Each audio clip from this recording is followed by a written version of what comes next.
What's good, everyone? This is Dev the Coolest. And this is JB. And welcome to hashtag Slick Talk. Hey, You probably can't hear me say hashtag Slick Talk. I know, I'm gonna just shut up and let you say it next time. No, it's all good. It's all good. I'll say it My right loud now. ass. Welcome back, y'all, to another episode of hashtag Slick Talk. I hope you're taking care of yourselves and you're doing everything that you need to do to mentally be in a good space, whatever that may look like, that's not detrimental. We have, okay, so if y'all didn't know, there's two things happening this month. Is mental health awareness month, and it's also International Masturbation Month. Which I believe they can coincide and they kind of work together. They work hand in hand. What do you think, JB? I think that's I personally feel like for a lot of people they can. Yeah. Yeah. So I mean, for me, it definitely does. So that's not for a lot of people, because not for me. But I get it. But today we have an amazing special guest that's going to kind of talk about this more in depth because she knows what the fuck she's talking about. She's going to inform us on some stuff. She is a masturbation coach, pleasure fairy. She's into advocating for pleasure justice, healing, and exploration. And she goes by Myisha. Welcome, Myisha. Hey. Welcome to the show. What's happening? How you doing? I am feeling like a pillow princess that wants to sleep. Yeah. Come on, pillow princess.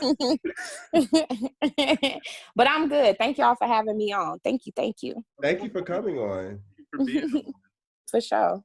And it's so tell us, meeting you. You and Dev apparently, have a background because you guys went to Afropunk together.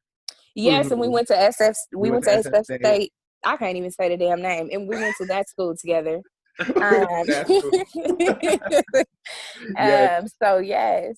Yeah, we met in college, and then our last hoorah was because you live in another city now, right? You live back there. I'm in San Diego. Mm-hmm. Yeah, down the coast. So, but that was our last hoorah was Afropunk, which was a beautiful experience 2 years ago. And I was going to go again this year, but it didn't happen because of Miss Rona. Miss Rona. Yes. So tell us a bit about yourself and how you got into what your work, the field that you're in now, and being a masturbation coach, and what pleasure justice is, and why you're an advocate for it. Yeah, for sure. So, as Dev said, my name is Maisha. Pronoun she, her, hers, they, them, theirs, or daddy. Either is fine. Yeah. And yes. I like daddy. Yes, go ahead, like daddy. But I am a pleasure advocate, and I got into this work, I would say, probably around the time when I was at SF State. I became really interested in studying Black female sexuality from an Africana studies lens, or through an Africana studies lens, Africana perspective, and really looking at are trying to understand how Black female sexuality functioned before colonialism and colonization, and looking at the ways that it remained, and looking at the ways that it shifted in enslavement, and trying to understand what relationship that had to how Black women and Black femmes communicate our sexuality, understand our sexuality, and how others understand our sexuality. And so while I was actually at SF State, I hosted a couple of different spaces that centered Black femmes and women, where we actually talked about masturbation and sex and sexual trauma. And then from that moment on, I was like, I've actually found something that I'm really interested in doing, which was studying sex and studying sexuality. And it just stuck. Once I left SF State, I moved to San Diego to get my master's in education. And I got jobs working at the Black Resource Center, which I with another student created spaces for Black femmes and women to talk about sex. We called it the Cootie Chronicles, and we had we had just different topics that we explored around Black female sexuality. Then I got a job working at the Pride Center, and so a lot of my work there, of course, focused on queer and trans experiences within sex. And then I started my business, Souls and G-Spots, where I focus on masturbation and Black women and why masturbation is important. So that's the short timeline of how I got into this work. And then I think your other question was what is pleasure activism? Or yeah, what exactly is pleasure justice or activism, and what does that entail? Yeah, so this term, I became familiar with the term pleasure activism. There's a book actually that's written by Adrienne Marie Brown called Pleasure Activism. The term, from what I understand, she didn't create the term, but she definitely brought it to the lives of Black women, because she centers Black femmes and women in this work and Black folks in this work around pleasure activism. So essentially what it is exactly what it sounds like, is using pleasure as a tool in which we enhance our lives and making pleasure a part of our revolution, right? Like, how do we use pleasure as a concept, as a practice, to disrupt oppression, to disrupt trauma, to disrupt injustice, right? Like, and that's essentially what it is. How do we feel good? How do we implement more joy into our lives, both inside and outside of our bedrooms? Nice. I like that. I'm curious though, like, I'm not sure if you touched on it, but like, what made you like want to go this route? Like, what made you want to get more, educated in this realm of things and lifestyle? Yeah, well, I think for me, what got me more focused into masturbation specifically is that I had got tired of fucking men. And so that's really just what it is in a nutshell. I just was over it.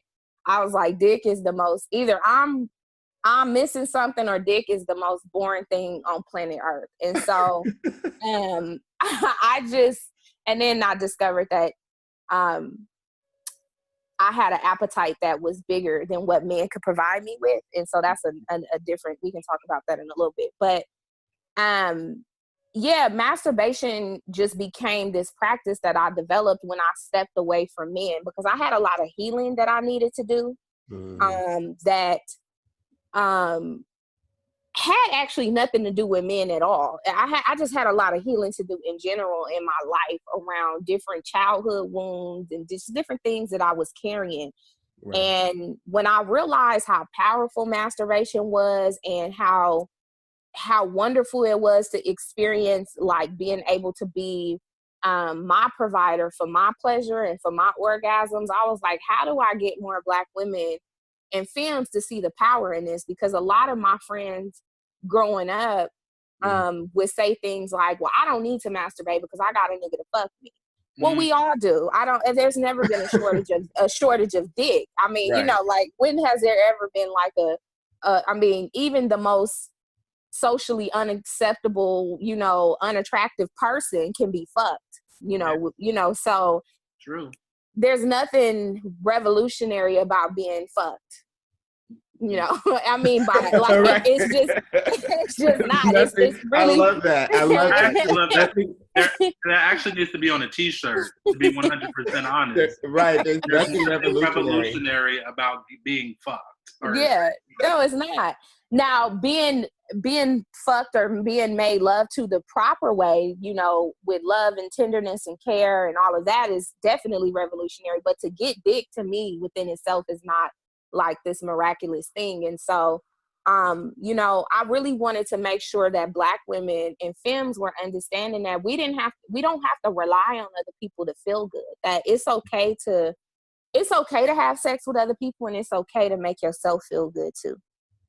You feel me? So a balance. There you go. And I believe you can't completely understand how to allow someone to help make you feel good if you don't know how to make yourself feel good. Like, if you don't know what works for you. Absolutely. It's definitely the first step to to being able to communicate that. So you have to have a knowledge of self first, right? And then the other part of it is the comfortability to communicate. We still have to learn how to communicate, because I'm sure, right, like there's even times where y'all ever had an experience where like you spend this time not dating, right, and like you learn all this shit, your boundaries, what you not gonna put up with when you start dating again, and then you suddenly find yourself sometimes doing the same shit that like you like, I learned this lesson, why can't I not communicate this? And like so I say that to say that masturbation is definitely provides you with a knowledge of self. And then where having sex with other people is useful and helpful is because you still need to learn how to interact and communicate with other people. Right. So they work as a partnership. Okay. You know what I'm saying? So that completely makes sense. Yeah. And with that being said, have you reached a point where you prefer one over the other? I guess that would make sense. Right now I do. Okay. Yeah, masturbation. Because you know what, here's the thing. One of the things that I discovered about myself in masturbation is that being energetically, spiritually, and intellectually, emotionally connected to somebody is foundational for me to engage in sex. And so prior to masturbation, I was having a lot well, I don't want to like exaggerate, but I was having enough sex that was empty, you know? And I realized that, you know, to deeply connect to people, it takes time. And it's not, you don't just run into human beings every day that you have these profound connections with. So sometimes, you know, I'm like 3 years not having sex with other people. Wow. And it's just because I could go out, not that dick and pussy and all kind of other shit ain't available to me. You know, I'm the motherfucking pleasure fairy. I don't have an issue with. Yeah. And you look good too. Beautiful chocolate goddess and everything.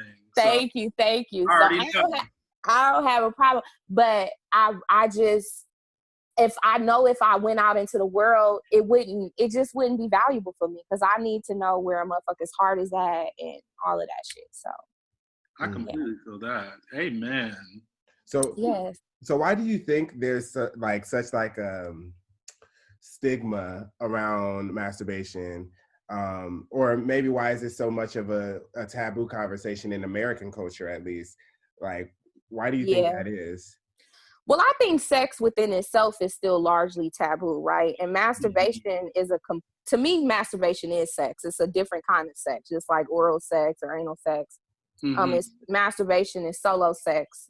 And so, you know, sex within itself is still largely, it's interesting. Sex operates in two different spaces at the same time that are often contradictory. So sex in our culture is hella put in our face, but then at the same time, it's still hella taboo.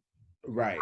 And so when we talk about masturbation, though, to be specific, the reason why that's even more heavily taboo is for a lot of different reasons. I mean, there are different religions, which we will not speak of, that, you know, forbid against masturbation, right? And so there's definitely the religious component. But I also think of it too, like, we don't talk about self-love. Well, we do now. Self-love has become like this buzzword over, I would say, the past like 3 to 4 years. But I mean, growing up as like Black kids in the 90s, you know, I think we're all around the same age. Like, you didn't hear people just running through the streets talking about self-love. Right. And so, you know, to me, masturbation is a form of self-love. And until we heal the wounds, the energetic wounds within us as a society that tells us that we need to seek outside of ourselves, masturbation will continue to be taboo. Because we're constantly telling people they need to find pleasure outside of themselves. But my work says that you are pleasure. You are already pleasure.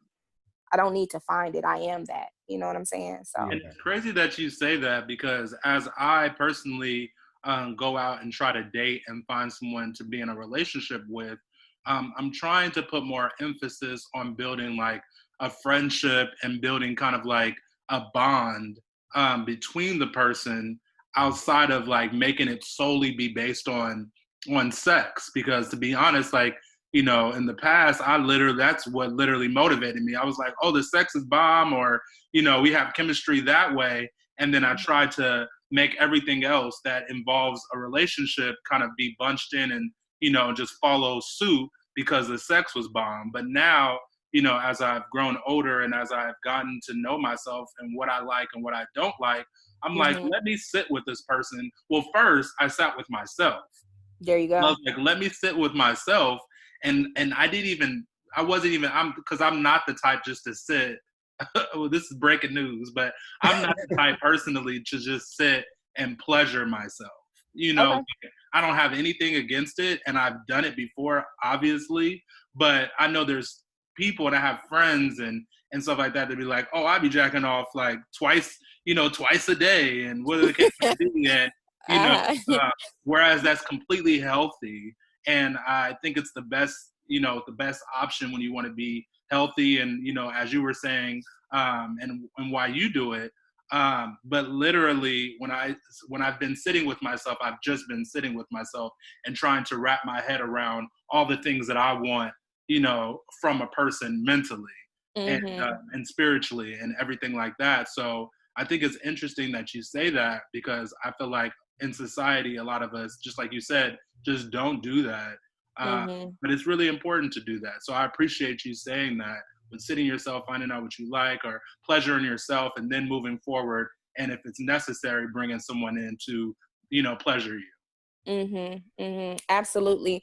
And I think, you know, so many of us have to, when the motivation for sex or, you know, masturbation is just about busting a nut, or with partner sex is about conquering another person. Because a lot of times we having a lot of ego-based sex, right? Where like, I can fuck this good looking person, you know what I'm saying? Like, you know, like, oh, like I fucked the baddest bitch or whatever, you know, like, so it's this real ego-based sex. And I think, and again, I don't think that that's bad per se. I think we're human and it happens, and you know, but I think when we're searching for something deeper and higher, we have to move away from that. And by moving away from that, we can really discover that there's other motivations that we can find for masturbating. Because sometimes busting a nut is not good enough, right? Like, you like, oh, well, busting a nut, bitch. Like, wow, you know.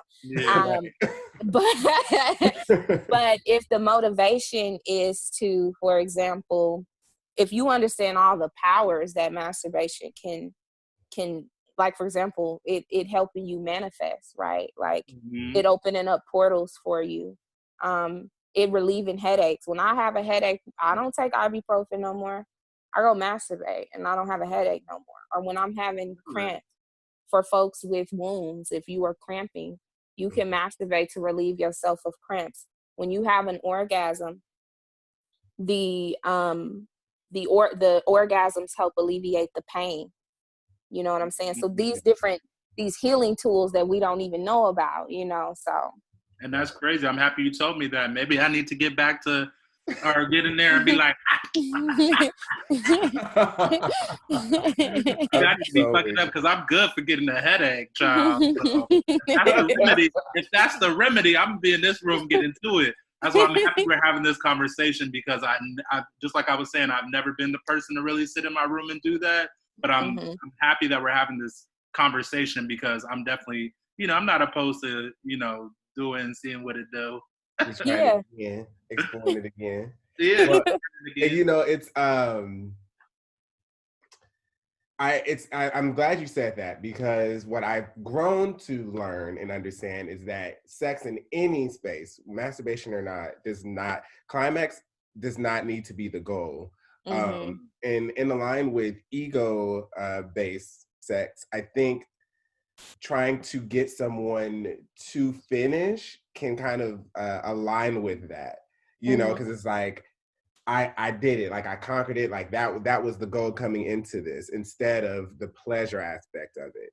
And I do think like getting someone to climax and pleasuring them obviously can coincide too. Like, I'm trying to pleasure you so that you can come, but when climax is the goal, I think the pleasure can kind of take the back seat to it.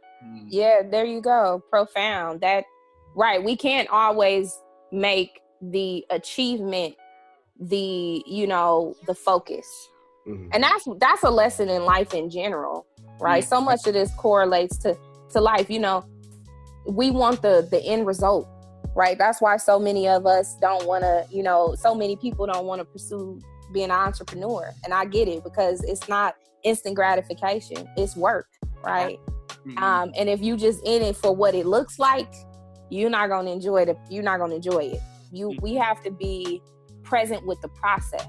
It's interesting, and that's why so many of us, including myself at times, right? I noticed that when I struggle the hardest with being able to orgasm is when I'm focused on orgasm.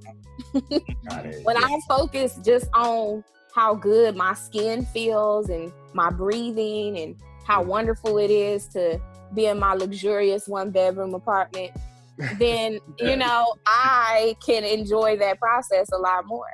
You know what I'm saying? Yeah. Well, two things actually to go back to what Dev was saying about it not always about being not always being about finishing and the climax and everything. Or you guys both were saying that. I think, what was that term again that you used? Do you want to repeat that? What did I say? I think it was a specific term that you used of like master or something masturbation. We're gonna go back and then I'm gonna put it. Yeah, I don't know. I'll probably say it again. But listen, I was thinking it in my head, and I was thinking of the question, and literally that term just slipped my mind. But with that too, I feel like we also kind of get into this mode, or I could speak for myself, of like seeking those, like when we do step out of not just masturbating, we're seeking people to have sex with, that we do try to look for people that we think would pleasure us, if that makes sense. Like someone that, like for somebody, a girl, they're like, oh, I'm gonna go and find a dude with a big dick or whatever the case may be. Or, for a man, he's looking for a woman with, a fat ass and big titties. Like, do you think that literally plays a part into what you were saying, that goes against what you should be finding a person for and having sex with a person for? Oh, you're talking about like ego-based when exactly. I was like, okay, yeah. Listen, I think we are animalistic in nature as humans. So I'm not condemning it. I'm not demonizing it. I've done it, like, it's like, oh, okay, that person was good. I want to have sex with them. You know what I'm saying? Like, why not, right? An attractive human being, wants to have sex with you and you want to have sex with them. Why not? So I'm not saying you shouldn't, but what I am saying is that there's more to life. And when folks are ready, that's more so what it's about. What are you ready for, right? Because I have, homegirls and even myself where we be like, we want these beautiful, loving, healthy relationships. And then I talk to my friend, 1 week later, and it's like, you doing shit that is going totally against what you say you desire. So the question then becomes, are you ready? It's not about what we want. Are you ready for more? And I think when we're ready for more and we're tired of just, fucking people just to say we fuck them, but we actually want to enjoy people, right? Then you do different things. Right, and that's and it's being in the queer on the cis male side of the spectrum. And I think in my experience, that's a very rare thing to happen in the gay community, and separating and being able to take a step back and being like, okay, like, let's get to the humanistic, or it takes second, right? The sex will come first, and then it's like, okay, let me get to know you as a person. I don't think that's just necessarily in the gay community, though. I feel no, I'm saying in my, as I preface my experience, I was going to say in general. I'm not straight. I don't know the straight. I don't know the straight lifestyle, but I'm saying, like, I don't know the straights. Okay, me. I mean, we can just imagine, based upon life experience, how a straight man moves, just like then cis men, as a cis man, it's sexuality tends to be the preface. And I think we need to do a lot more work in making sure that that's not the case generally. Because I do know that there are men like myself that while sex is important, it's not number one for me. Like, I want to know you as a person first, right? Right. Before the sex. Because I know once the sex comes, it's going to be good. But that is not the important thing. How do you know that? How would you know that? How would I know what? That once the sex comes, that it'll be good. Because I communicate what I want and I ask them what they want and what they like. But that doesn't mean that it's going to be good if you guys are both on the same page sexually. There could be some trash that, what if, like, say, for example, I'll take you out of the equation. What if there's a bottom that goes on the date with the top, and the top is just like, oh, you know, I fuck good and I got good stroke, and the bottom's like, yeah, I could throw it back and everything like that. And then you guys wait 6 months to actually have sex, and the top doesn't have a stroke. You know, the bottom's ass is completely loose. Like, so how do we really know? I am so done. I'm just saying, I'm being frank. Like, how do we really? Well, I mean, I think that's like a chance you had to take.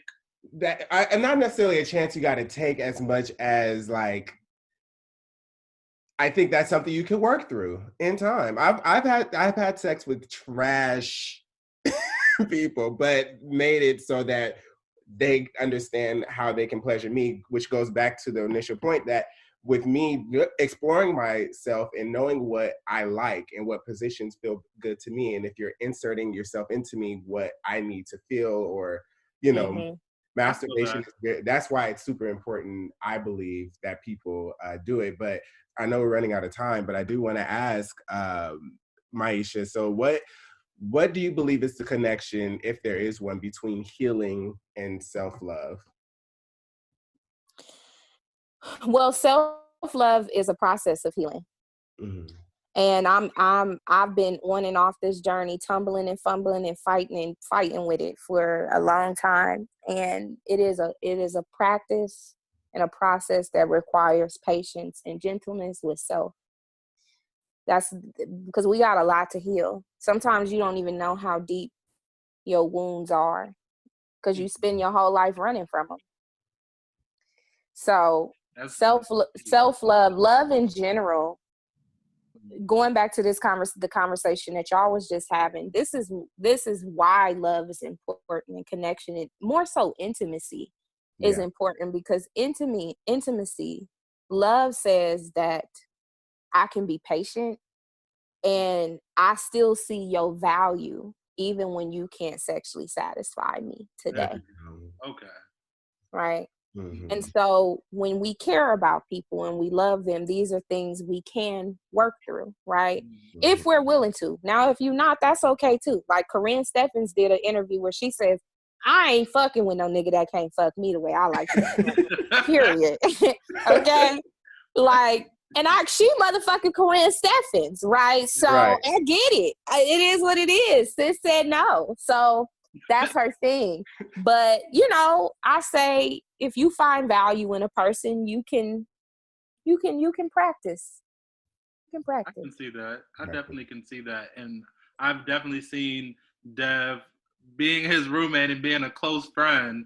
I've seen him be in situations where he's really gotten to know, and he's told me, like, I'm really trying to get to know this person and, you know, figure out if we're both compatible and, you know, things like that. So he's definitely practicing, you know, what he preaches. Mm-hmm. And one final question for any listener that may be struggling with finding their pleasure or exploration within themselves, what's some advice that you'd give them?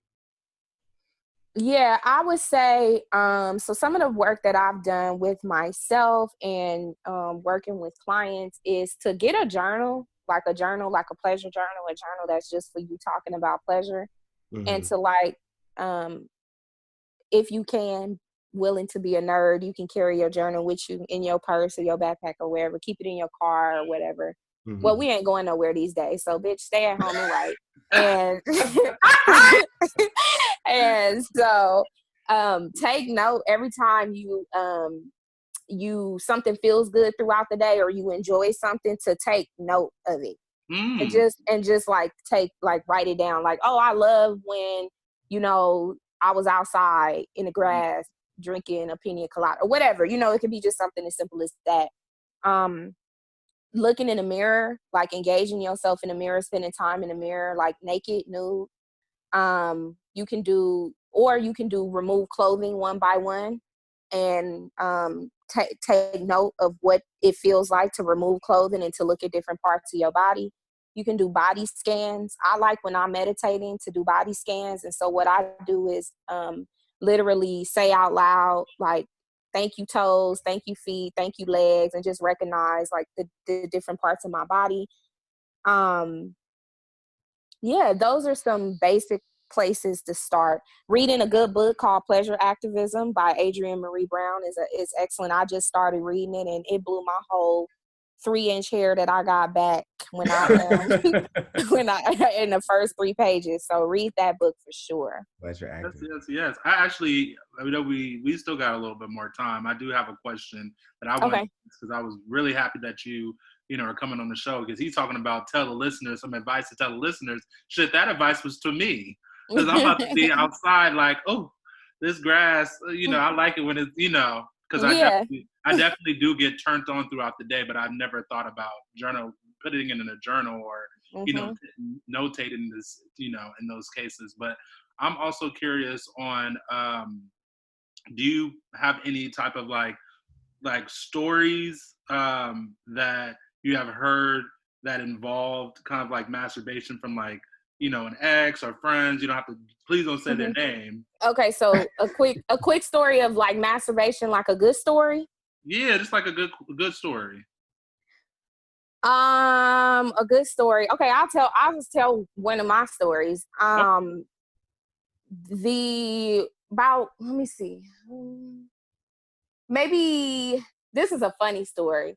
So about maybe 2 years ago, I was masturbating and I ended up having I'm laying there like doing my thing. Like, mind you, when I get into it, like my full masturbation session, like I clear my schedule for, like 2 hours, because I'll be there just really like into it.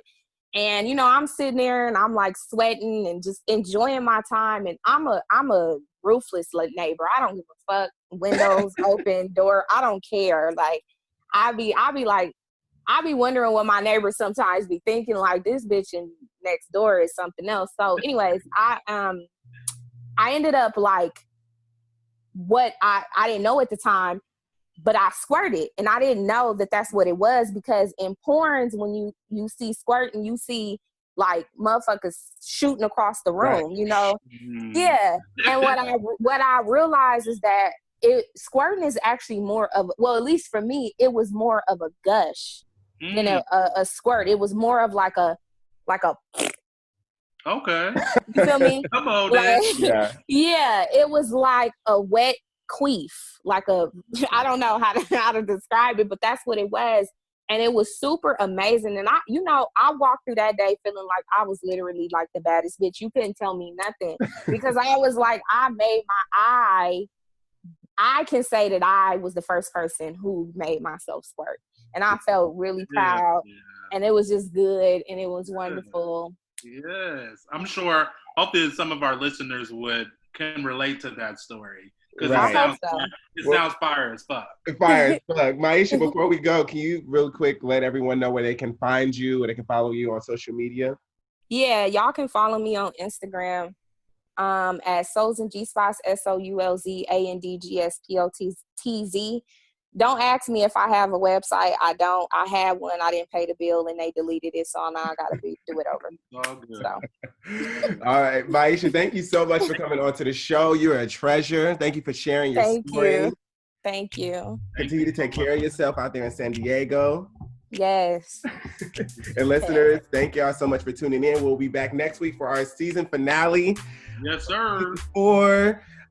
Take care of yourselves. Stay in. We love y'all. Cheers. Thank you. All right. Bye.